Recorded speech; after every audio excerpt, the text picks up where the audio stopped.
할렐루야, 아멘. 우리 함께 오늘 보실 하나님의 말씀은 요한복음 말씀입니다. 요한복음 13장 1절에서 18절 말씀, 8절 말씀 함께 보도록 하겠습니다. 요한복음 13장 1절에서 8절 말씀입니다.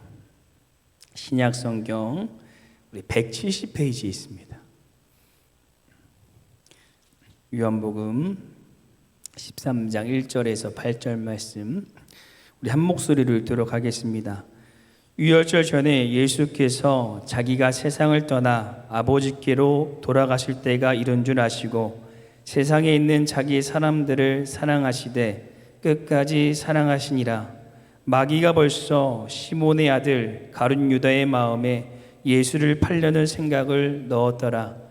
저녁 먹는 중 예수는 아버지께서 모든 것을 자기 손에 맡기신 것과 또 자기가 아버지께로부터 오셨다가 아버지께로 돌아가실 것을 아시고 저녁 잡수시던 자리에 일어나 겉옷을 벗고 수건을 가져다가 허리에 두르시고 이에 대야에 물을 떠서 제자들의 발을 씻기시고 그 들으신 수건을 닦기를 시작하여 시몬 베드로에게 이르니 베드로가 이르되 주여 주께서 내 발을 씻기시나이까? 예수께서 대답하여 이르시되 내가 하는 것을 내가 지금은 알지 못하나 이후에는 알리라. 베드로가 이르되 내 발을 절대로 씻지 못하시리니라. 예수께서 대답하시되 내가 너를 씻어주지 아니하면 내가 나와 상관이 없느니라. 아멘. 예전에 이런 유머가 하나 있었습니다.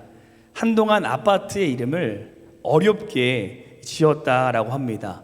왜냐하면 시어머니께서 찾아오시기 어렵게 하기 위해서 영어로 길게 아파트의 이름을 지었다라는 얘기가 있었는데요. 그런데 요즘은 다시 아파트의 이름을 쉽게 짓는 추세라고 합니다. 왜 그런지 아시나요? 아파트 이름을 어렵게 지으니까 시어머니께서 이번에는 시누이를 대동해서 집을 찾아오셔서 차라리 혼자 오시는 것이 좋다고 아파트 이름을 쉽게 짓고 있다라는 우스갯소리가 있습니다. 우리는 얼마 전 추석 명절을 보냈습니다. 어떻게 즐거운 추석 명절들 되셨나요? 추석은 사랑스러운 자녀들을 만나고 또 감사한 부모님을 뵙고 그리고 반가운 친척들을 만나는 참으로 정감 가는 행복한 시간입니다. 저도 이 추석 좀 짧은 연휴였지만 이 시간을 통해서 부모님을 뵙고 인사를 드려서 참 좋은 시간이었습니다. 그런데 이렇게 행복과 정이 가득해야 하는 추석에 이상하게도 분쟁과 분란이 많이 일어난다라고 합니다. 친척끼리 서로 자녀와 집과 여러 가지들을 비교하게 되고 그러다 보면 시기하게 되고 질투하게 되고 집으로 돌아가는 차 안에서 싸우게 되고 이 감정의 골이 점점 깊어진다라고 합니다. 그래서 저번 주 수요일 날 담임 목사님께서도 말씀하셨듯이 추석 명절이 지나고 나면 이혼율이 그렇게 높아지고 또 친척 간의 소송이 그렇게 많아진다라고 합니다. 그런데 오늘 함께 읽으신 본문에도 미묘한 분위기가 흐르고 있는 것을 볼 수가 있습니다. 제자들 안에 비교와 시기와 질투와 분쟁이라는 깊은 감정의 골이 생기게 된 것입니다. 과연 그때 예수님께서는 제자들에게 무엇이라고 말씀하시고 그들의 감정의 골을 어떻게 회복시키셨을까요? 그리고 2000여 년이 지난 오늘날 그런 갈등과 감정의 깊은 골 가운데 놓여있는 우리들에게 예수님께서는 오늘 우리에게 어떠한 말씀을 들려주기를 원하실까요? 오늘 저희는 감정의 골 앞에서의 결단이라는 제목으로 우리가 어떻게 그 감정의 골을 뛰어넘어 다시 우리의 무너진 관계와 감정이 회복되어질 수 있을지 함께 하나님의 말씀을 묵상하도록 하겠습니다. 첫 번째, 감정의 골 앞에서 우리의 관계가 회복되어지기 위해서는 먼저 발을 씻겨주기를 결단해야 됩니다. 우리 5절 말씀 함께 한 번 더 읽어보도록 하겠습니다. 5절 말씀 함께 읽겠습니다. 이에 대하여 물을 떠서 제자들의 발을 씻기시고 그 들으신 수건으로 닦기를 시작하여. 아멘. 오늘 제자들의 사이에 감정의 골이 왜 깊어졌는지를 알기 위해서는 먼저 이 마태복음 20장으로 가보셔야 하는데요, 예수님께서 예루살렘을 입성하실 때 한 가지 사건이 일어나게 됩니다. 예수님의 제자인 요한과 야고보의 어머니가 예수님께 찾아와서 이런 요구를 하십니다. 예수님, 이제 예수님께서 예루살렘에 입성하시면 왕이 되실 텐데, 왕이 되시면 제 아들 중 한 명은 우의정을 하게 만들어 주시고 한 명은 좌의정이 되게 해주세요 라고 이 부탁을 한 것입니다. 그때 그 말을 옆에서 듣고 있는 제자들의 심정은 어떠했을까요? 자신들도 예수님께서 왕이 되시면 좌의정도 하고 우의정도 하고 한 자리 차지해야 되는데, 요한과 야고보의 어머니가 먼저 선수를 치니까 그들 안에 없었던 시기와 질투와 분함이 올라오기 시작한 것입니다. 그리고 다시 오늘 본문으로 돌아오시면 그런 사건이 있은 후에 제자들이 최후의 만찬을 하기 위해서 집으로 들어오게 되는데, 이스라엘의 환경상 이 집에 들어올 때는 거기 모래가 많은 지역이었기 때문에 서로의 발을 씻겨주었습니다. 그런데 그날따라 서로 눈치만 보고 발을 씻겨주지 않는 것입니다. 왜 그랬을까요? 보편적으로 발을 씻겨주는 일은 이 종들이 하는 일이었습니다. 그렇기 때문에 그들이 자신들이 먼저 발을 씻겨주면 예수님께서 내가 저 사람보다 낮은 사람이라고 생각하고 좋은 자리를 주시지 않을까 봐 서로 눈치만 보다가 방으로 들어가게 된 것입니다. 그것을 이미 다 보고 계신 예수님께서 그들을 혼내시지 않으시고 대야에 물을 떠서 제자들의 발을 씻기시고 그 들으신 수건으로 닦기를 시작하신 것입니다. 왜 예수님께서는 아무 말 없이 이 서로 감정의 골이 깊은 제자들의 발을 씻기신 것일까요? 이것을 통해 제자들에게 그리고 오늘날 우리들에게 하기 원하시는 말씀은 과연 무엇일까요? 바로 오해를 넘어 서로 이해하라는 것입니다. 이것이 무슨 말씀이냐면 제자들은 지금 한 가지 큰 오해를 하고 있었습니다. 마태복음 20장으로 다시 한번 잠깐 가보시면 좌의정과 우의정을 시켜달라는 어머니의 요구에 예수님께서 이런 말씀을 하십니다. 너희는 너희가 구하는 것을 알지 못하는도다. 내가 마시려는 잔을 너희가 마실 수 있느냐. 이 말은요, 예수님께서 이 땅에 오신 것은 세상적인 왕이 되게 오신 것이 아니라 자신을 내어주어 우리를 구원하기 위해 이 땅에 오셨다라는 것입니다. 그래서 이것은 서로 싸워야 하고 그 자리를 쟁취해야 되는 것이 아니라 더 낮아지고 더 섬김의 모습의 자리로 나아가야 한다는 것입니다. 제자들은 그것을 오해하고 서로 높아지려고만 했던 것입니다. 그래서 예수님께서는 세족식을 거행함을 통해 그들이 서야 하는 그 낮은 자리에 대신 서주신 것입니다. 낮은 자리에 서는 것, 언더스탠드, 그 낮은 자리에서 제자들을 이해하시며 너희들은 서로 오해하지 말고 높아지려고 하지 말고 섬김을 받으려 하지 말고 낮아지고 이해하고 섬기라고 말씀하고 계신 것입니다. 사랑하는 성도 여러분, 우리가 계속해서 감정의 골이 깊어져서 저 지강, 멘틀, 외행, 뇌까지 내려가는 이유가 무엇입니까? 바로 서로를 이해하지 못하고 오해하기 때문입니다.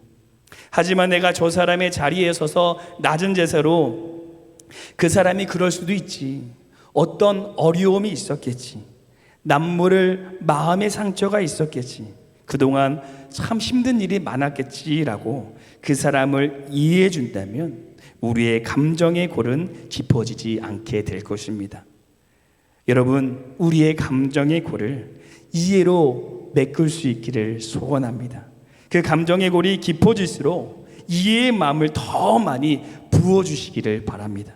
그럴 때 우리는 그 감정의 골을 넘어 관계의 회복이 우리의 삶 가운데 일어날 줄로 믿습니다. 두 번째, 감정의 골 앞에서 우리의 관계가 다시 회복되기 위해서는 이 감정의 골 앞에서 우리의 관계가 다시 회복되어지기 위해서는 말씀에 순종하기를 결단해야 됩니다. 말씀에 순종하기를 결단해야 됩니다. 우리 2절 말씀 함께 다시 한번 읽어보도록 하겠습니다. 2절 말씀 함께 읽겠습니다. 마귀가 벌써 시몬의 아들 가룟 유다의 마음에 예수를 팔려는 생각을 넣었더라. 아멘. 예수님께서 제자 한 명 한 명의 발을 씻겨주시다가 이제 아주 믿음직스러운 한 제자 앞에 서게 되십니다. 그가 얼마나 믿음직스러웠냐면 그는 돈깨를 맡고 있었던 사람이었습니다. 그래서 예수님께서는 그를 닦으실 때 물인지 땀인지 또는 눈물인지 모르겠지만 그 발을 누구보다도 정성껏 씻겨 주었습니다. 과연 그 사람이 누구일까요? 네, 바로 예수님을 팔자인 가룟 유다였습니다. 예수님께서는 마귀가 가룟 유다의 마음에 자신을 팔 생각을 넣었다는 사실을 과연 미리 아셨을까요? 아셨을까요? 예수님께서 밑에 구절에 보면 알고 있다라고 말씀하고 계십니다. 하지만 예수님께서는 여전히 그를 포기하지 않으시고 자신을 팔 그 원수와 같은 그 자를 끝까지 사랑하여 주셨습니다. 어떻게 예수님께서는 그러실 수 있었을까요? 많은 이유가 있었겠지만 저는 이 말씀을 묵상하면서 예수님께서 하셨던 한 말씀이 떠오르게 되었습니다. 우리 마태복음 5장 43절 44절 말씀 우리 앞에 스크린으로 준비되어져 있는데 함께 읽어보도록 하겠습니다. 함께 읽겠습니다. 또 내 이웃을 사랑하고 내 원수를 미워하지 말라 하였다는 것을 너희가 들었으나 나는 너희에게 이르노니 너희 원수를 사랑하며 너희를 박해한 자를 위하여 기도하라. 아멘.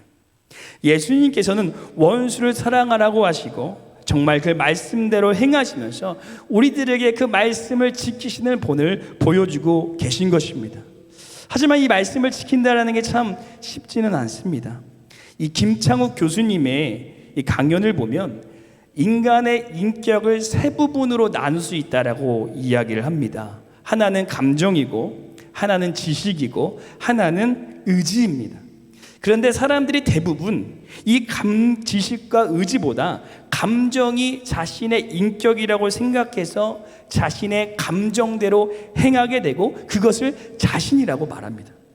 하지만 인격은 감정만 있는 것이 아니라 지식도 있고 그 지식을 이루려고 하는 의지도 있다라는 것입니다. 저는 이 말을 들으면서 참 하나님의 말씀과 비슷하다라는 생각을 하게 되었습니다. 인간은 감정도 있지만 중요한 것은 지식, 곧 하나님의 영적인 지식을 듣고 그것을 내 삶에 이르는 의지, 곧 순종함으로 행할 때 참된 그리스도의 모습이 나타날 수 있다는 겁니다. 우리가 감정적으로 원수를 사랑한다는 거 참으로 쉽지 않습니다. 신기하게도 TV에 나오는 어려움에 처한 사람들을 처한 모르는 사람들을 동정하고 그분들을 위하여 사비로 그들을 돕는 것들은 우리가 할 수 있는데 내 돈을 띄어먹고 떠나버린 형제는 절대 용서할 수가 없습니다. 어떻게 해서든 그 돈을 받아야 됩니다. 모르는 자녀들이 좋은 대학교에 가고 좋은 차를 사고 좋은 집에 사는 것은 우리가 축하해 줄 수 있는데 내 친척이 고향집에 좋은 차를 타고 와서 자녀들이 좋은 대학에 갔다고 얘기하고 좋은 집에 산다는 소문을 들으면 입으로는 축하해 주지만 우리의 마음으로는 기쁘지 않을 때가 있습니다. 그렇기 때문에 하나님의 말씀을 아는 지식과 그 말씀대로 행하는 의지가 필요하다라는 것입니다. 내 감정으로 용서되어지지 않고 사랑할 수는 없지만 하나님을 아는 지식과 의지를 가지고 하나님의 말씀대로 사랑해야 하는 것입니다. 그것이 바로 세상과 다른 우리 그리스도인의 모습이라는 것입니다. 제가 오늘 오른쪽 손목이 너무 아파가지고 병원에 가서 진료를 받았는데요. 진료를 받고 의사 선생님이 온열 치료를 받아야 된다고 이 촌농에 손을 넣었다 뺐다 하는 치료를 받으라고 하는 겁니다. 그래서 가서 치료를 받는데 손을 넣었는데 너무 뜨거운 거예요. 그래서 중간에 도망가야 되나 라는 생각을 할 정도로 너무 뜨거워서 이거를 엄청 많이 하는데 중간쯤 도망갈까 하다가 제가 도망갔을까요? 안 갔을까요? 네, 도망가지 않았습니다. 아프지만 이것을 해야 제 손목이 낫는다는 것을 알기 때문입니다. 힘들지만 의지를 가지고 행할 때 역사가 일어나고 회복이 일어나는 것입니다. 저는 생긴 것을 보시면 아시겠지만 누구를 절대 싫어하게 생기지 않았습니다. 그렇게 생기지 않았나요? 그런데 저에게도 그분이 찾아오셨어요. 괜히 증거 없이 믿고 그 말하는 단어 하나하나가 꼴보기 싫은 원수와 같은 분이 저에게 찾아온 적이 있습니다. 저도 제 감정이 그럴 줄 몰랐습니다. 그냥 싫습니다. 얼굴만 봐도 너무나도 싫은 거예요. 그래서 금요 기도 때 하나님 이걸 어떻게 해야 됩니까? 제 감정을 어떻게 해야 됩니까? 라고 하나님 앞에 정말 오랫동안 기도했던 적이 있습니다. 그런데 기도하다가 하나님께서 제 마음에 원수를 사랑하라 라는 마음을 주셨고, 안 되지만 하나님의 말씀에 순종해서 의지를 가지고 사랑해 봐야겠다라는 마음으로 최대한 그를 사랑해 보려고 노력을 했습니다. 그에게 더 웃어주고 더 호응해주고 더 섬겨주었습니다. 그런데 놀라운 것이 그때부터 하나님께서 제 안에 감정의 고를 회복시키시는 것을 경험하게 되었습니다. 그래서 지금은 그 사람을 그렇게 좋아하지는 못하지만 싫어하지도 않습니다. 농담이고요. 이제는 그 사람을 사랑하게 되었습니다. 사랑하는 성도 여러분, 스가랴서 4장 6절 말씀에 보시면 이런 말씀이 있습니다. 그가 내게 대답하여 이르되 여호와께서 스룹바벨에게 하신 말씀이 이러하니라. 만군의 여호와께서 말씀하시되 이는 힘으로 되지 아니하며 능으로 되지 아니하고 오직 나의 영으로 되느니라. 하나님의 말씀에 순종한다는 것은 하나님께 맡긴다는 것을 의미합니다. 그리고 그렇게 순종함으로 맡길 때 하나님께서는 나의 힘도 아닌 나의 능도 아닌 하나님의 영으로 우리의 감정의 고를 회복시켜 주실 것입니다. 사랑하는 성도 여러분, 정말 사랑하지 못할 원수와 같은 분이 있으십니까? 지금 머리에 스쳐가시는 그분이 바로 그분이실 것입니다. 그 깊은 감정의 고를 하나님의 말씀에 순종함으로 채우시기를 소망합니다. 그럴 때 우리가 다 채우지 못한 그 고를, 우리가 다 채우지 못한 그 고를 하나님께서 직접 채워주시고 우리의 관계의 문을 회복시켜 주시는 은혜를 경험하게 될 줄로 믿습니다. 나의 힘과 나의 능이 아닌 하나님의 말씀에 순종함으로 우리의 관계의 고를 채워가시는 우리 모두가 되시기를 소망합니다.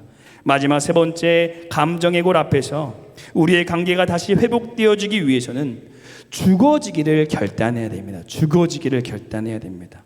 우리 오늘 본문 말씀 13장에 읽지는 않았지만 뒤에 말씀인 34절, 35절 말씀 함께 읽도록 하겠습니다.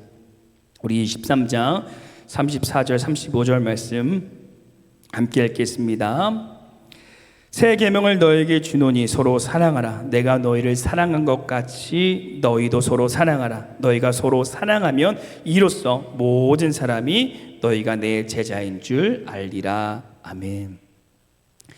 어떤 한 가족이 있었습니다. 아름다운 아내와 듬직한 남편, 7살 된 아들과 5살 된 딸이 행복하게 살아가는 가정이었습니다. 그러던 어느 날 이 네 가족은 등산을 하려고 차를 타고 가다가 도중에 교통사고가 나고 말았습니다. 다행히 3명은 경상이었지만 아들은 큰 중상을 입고 말았고 결국 응급수술을 받게 되었습니다. 그리고 피가 부족하여서 긴급 수혈이 필요하게 되었고 이 조사한 결과 의사는 딸이 오빠와 가장 가까운 혈액의 구조를 띠고 있다라고 말했습니다. 불과 5살밖에 되지 않는 그 딸의 이 피를 받아야 되는 상황이었습니다. 아버지는 어린 딸을 앉혀놓고 그의 총롱한 이 눈방울을 바라보면서 조심스럽게 물었습니다. 오빠가 많이 다쳤는데 피가 부족하대. 내 피가 제일 좋다고 하는데 오빠를 위해 피를 줄 수 있겠니? 딸 아이는 한참 생각하더니 말없이 고개를 끄덕였습니다. 수술은 대성공적이었습니다. 수혈을 하고 침대에 누워있는 딸에게 아버지가 그의 작은 손을 만지며 너 때문에 오빠가 살았구나, 새 생명을 얻게 되었어 라고 말했습니다. 딸은 아버지의 말을 들으면서 기쁨의 미소를 짓나 싶더니 이내 심각한 표정으로 아버지께 물었습니다. 근데 아빠, 이제 저는 언제 죽나요? 아빠는 어린 딸이 피를 흘리면 죽는다는 생각을 한 것을 그제야 알았습니다. 그리고 딸에게 물었습니다. 피를 뽑으면 죽을 줄 알고도 오빠에게 피를 주었니? 아빠의 물음에 딸은 단호하고 분명하게 말했습니다. 네, 오빠를 사랑하잖아요. 이것이 바로 예수님의 사랑입니다. 죽을 줄 알면서도 십자가에 오르신 그 사랑입니다. 이것이 죽기까지 우리를 사랑하셨던 놀라운 사랑이라는 것입니다. 이제 세족식을 거행하시고 예수님께서 최후의 만찬에서 제자들에게 마지막으로 이 고별 설교를 하시는데요. 새 계명을 너에게 주노니 서로 사랑하라. 내가 너희를 사랑한 것 같이 너희도 너희를 사랑하라. 내가 너희를 사랑한 것 같이 너희도 서로 사랑하라. 그리고 이 말씀은 오늘 본문 1절의 말씀과 같이 유월절 전에 예수께서 자기가 세상을 떠나 아버지께로 돌아가실 때가 이른 줄 아시고 세상에 있는 자기 사람들을 사랑하시되 끝까지 사랑하시느니라, 곧 우리를 죽기까지 사랑하여 주셨다라고 말씀하고 있는 것입니다.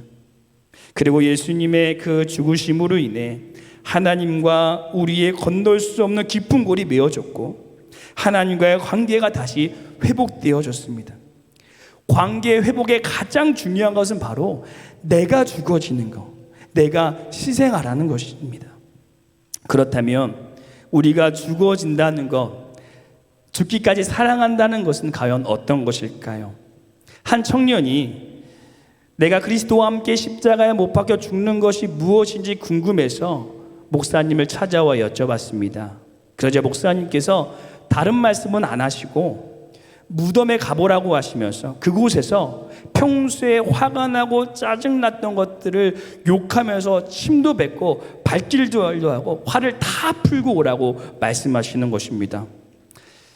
청년은 의아했지만 목사님의 말씀이기에 순종해서 무덤에 가서 10년 묵은 그 모든 화를 다 풀고 내려왔습니다. 그리고 목사님께 다시 여쭤봤습니다. 목사님, 이것이 예수님과 함께 십자가에 못 박혀 죽는 것과 어떤 연관이 있습니까? 그러자 목사님이 청년에게 물었습니다. 그렇게 화를 다 풀고 욕을 하니까 무덤에서 뭐라고 하던가요? 그러자 청년이 말했습니다. 아무 말 하지 않던데요. 네, 맞습니다. 바로 그게 죽는다라는 것입니다. 사랑하는 성도 여러분, 우리가 십자가에 예수님과 못 박혀 죽는다는 것은 무엇을 의미합니까? 내 감정도, 내 짜증도, 갑자기 올라오는 내 분노도, 모든 과거의 생각도 십자가에 다 못 박혀 함께 죽어지는 것을 의미하는 것입니다. 예수님께서 우리 때문에 고난을 당하여 괴로울 때에도 그의 입을 열지 아니하시고 마치 도수장에 끌려간 어린 양과 털 깎는 자 앞에 잠잠한 양과 같이 묵묵히 예수님께서는 십자가 위에서 우리를 위해 죽으심으로 하나님과 우리의 모든 관계를 다시 회복시켜 주셨습니다. 우리도 죽어져야 될 줄로 믿습니다. 감정의 깊은 골 앞에서 배우자와 부모님과 시부모님과 자녀와 친구와 사람들의 깊은 감정의 골 앞에서 우리의 감정이 죽어지고 우리의 분이 죽어지고 우리의 제약이 십자가 위에서 죽어져야 됩니다. 그럴 때 우리의 무너졌던 모든 관계는 다시 회복되어질 것입니다. 깊은 감정골 앞에서 우리가 먼저 죽어지기를 결단할 수 있는 은혜의 한 주가 되시기를 간절히 소망합니다. 오늘은 추석뿐 아니라 우리의 삶에 처해 있는 이 깊은 감정의 골을 어떻게 다시 회복할 수 있을지 함께 하나님의 말씀을 묵상했습니다. 우리는 감정의 골 앞에서 먼저 상대방의 발을 씻겨주기를 결단해야 됩니다. 내가 그 사람의 입장에 되어서 그 사람을 오해하는 것이 아니라 이해해 주어야 합니다. 두 번째, 우리는 하나님의 말씀 앞에 순종하기를 결단해야 됩니다. 사랑과 용서가 되어지지 않는 우리의 감정에 다시 하나님의 말씀을 의지하고 순종하기를 결단할 때 하나님께서 우리 마음에 새 마음을 부어주시고 우리의 관계를 회복시켜 주실 것입니다. 마지막으로 세 번째, 우리는 예수님께서 우리를 사랑하셔서 우리를 위해 십자가 위에서 죽으셨던 것처럼 우리도 주님의 십자가 위에 나의 감정과 분노를 못 받고 주님과 함께 죽어져야 합니다. 그럴 때 우리의 깨어졌던 모든 관계가 다시 회복되어질 줄로 믿습니다. 오늘 그런 마음으로 함께 우리 찬양하시고 함께 우리 기도하기를 소망하는데요. 오늘 함께 찬양할 찬양은 주의 주보혈 날 정결케 하며 라는 찬양입니다. 이 찬양의 가사를 보시면 주의 손에 나의 손을 포개고 또 주의 발에 나의 발을 포개어 나 주와 함께 죽고 나 주와 함께 살리라. 내가 주님과 함께 내 감정이 십자가에 못 박혀 죽어질 때 나의 화와 분노와 과거의 생각들이 주님 앞에 온전히 죽어질 때 우리가 주님 안에 다시 살아나고 다시 회복되어지는 역사가 경험이 되어질 줄로 믿습니다. 우리 그 하나님 의지하면서 함께 우리 찬양하시고 기도하겠습니다. 주보혈 날 정결케 하고 주보혈 날 자유케 하니 주 앞에 나 예배하는 이 시간 나의 모든 것을 주께 드리네. 주의 손 날 위에 지키셨고 주의 발 날 위에 박히셨으니 이제는 내가 사는 것이 아니요 오직 주를 위해 사는 것이라. 주의 손에 나의 손을 포개고 또 주의 발에 나의 발을 포개어 나 주와 함께 죽고 또 주와 함께 살리라. 영원토록 주 위에 살리라. 주의 손에 나의 손을 포개고 또 주의 발에 나의 발을 포개어 나 주와 함께 죽고 또 주와 함께 살리라. 영원토록 주 위에 살리라. 주 위에 살리라. 아멘. 이 시간 함께 우리 주님 앞에 기도하며 나아갈 때 갈라디아서 20장 20절에 이런 말씀이 있습니다. 2장 20절에 내가 그리스도와 함께 십자가에 못 박혔나니 그런즉 이제는 내가 사는 것이 아니요 오직 내 안에 그리스도께서 사신 것이라. 이제 내가 육체 가운데 사는 것은 나를 사랑하사 나를 위하여 자기 자신을 버리신 하나님의 아들을 믿는 믿음 안에 사는 것이라. 이 시간 함께 기도하며 나아갈 때 우리가 예수님과 함께 십자가에 죽어줘야 됩니다.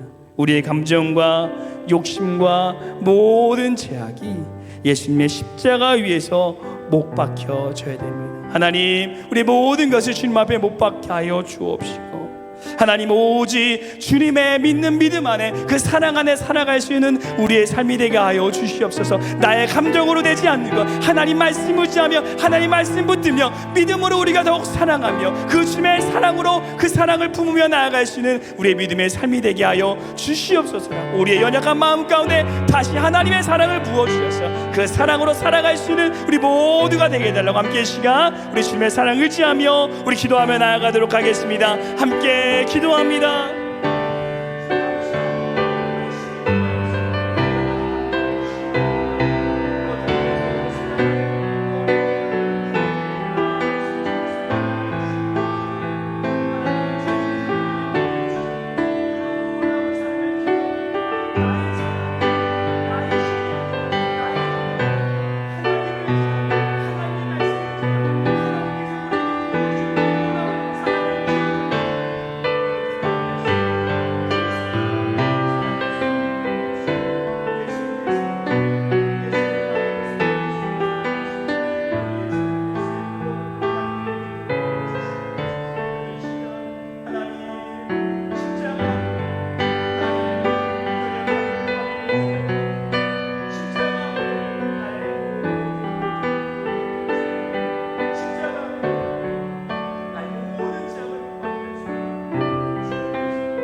사랑의 주님, 오늘 말씀을 통하여 우리 안에 나의 힘으로 채울 수 없었던 이 깊은 감정의 골을 어떻게 채우고 우리의 무너지고 깨졌던 관계 문제를 회복할 수 있을지 말씀하여 주시니 감사드립니다.